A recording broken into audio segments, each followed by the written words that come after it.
നിങ്ങൾ ഇതുവരെയും നോ പറഞ്ഞ് പഠിക്കാൻ പഠിച്ചില്ലേ? ചില സ്ഥലങ്ങളിൽ അല്ലെങ്കിൽ ചില സന്ദർഭങ്ങളിൽ നോ പറയേണ്ട അവസ്ഥ വരും. ആ സ്ഥലങ്ങളിൽ നോ തന്നെ പറയുന്നു.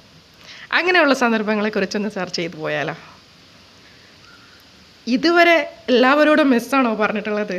എന്ത് കാര്യം വന്ന് ചോദിച്ചാലും എടാ നോക്കട്ടെ, ഞാൻ ചെയ്തു തരാം, ശരി, ഓക്കെ, ശ്രമിക്കാം, ഓക്കെ, ഞാൻ ചെയ്തിട്ട് വിളിക്കാം, അങ്ങനെ എല്ലാ കാര്യത്തിലും എസ് പറയുന്നവരാണോ നിങ്ങൾ?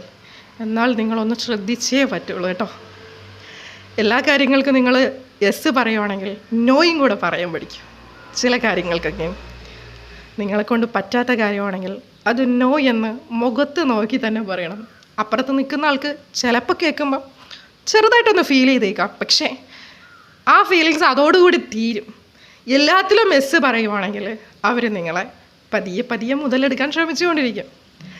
ഇന്നേ വരെ എല്ലാ കാര്യത്തിലും മെസ്സ് വെച്ച് നടക്കുന്നവരാണോ നിങ്ങൾ? എന്നാൽ നിങ്ങൾ ശ്രദ്ധിക്കാനുള്ളതാണ് ഈ വീഡിയോ. പല രീതിയിലുള്ള സുഹൃത്ത് ബന്ധങ്ങൾ, പല രീതിയിലുള്ള കുടുംബങ്ങൾ അല്ലേ?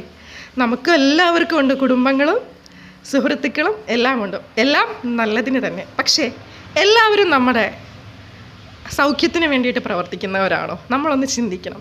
അതിൽ ആർക്കൊക്കെയാണ് നമ്മൾ നന്നായിട്ടിരിക്കണമെന്ന് ചിന്തിക്കുന്നവർ, ആരൊക്കെയാണ് നമ്മുടെ ബുദ്ധിമുട്ട് സമയത്ത് നമ്മളെ സഹായിച്ചിട്ടുള്ളവരെന്ന് നമ്മളൊന്ന് മനസ്സിരുത്തി വിലയിരുത്തണം.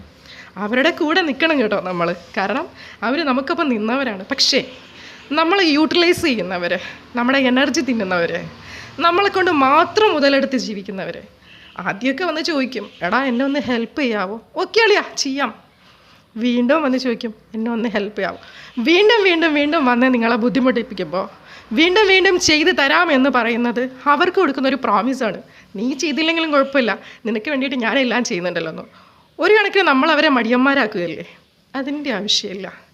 ആദ്യം പതിയെ ഒന്ന് നൈസിലൊന്ന് തട്ടു കൊടുക്കുക. അതാണ്. ഇപ്പം പറ്റില്ല, ഞാനൊന്ന് ആലോചിക്കട്ടെ. പിന്നെ പറയണം, പറ്റാത്തതാണെങ്കിൽ നോ എന്ന് തന്നെ. കാരണം ചില അവസരങ്ങളിൽ എസിനേക്കാളും ബലം നോക്കാം. ഞാൻ പറയാൻ നിങ്ങൾക്ക് മനസ്സിലായില്ലേ? ഇത്തരം നല്ല നല്ല ചിന്തകളുമായിട്ട് ഞാൻ നിങ്ങളുടെ മുമ്പിൽ വരും. ഞാൻ നിങ്ങളുടെ മുഫി. നിങ്ങൾക്ക് എന്നെ ഇഷ്ടമാകുന്നുണ്ടെങ്കിൽ എൻ്റെ വീഡിയോസ് ഒന്ന് സപ്പോർട്ട് ചെയ്തേക്കണേ. Bye bye.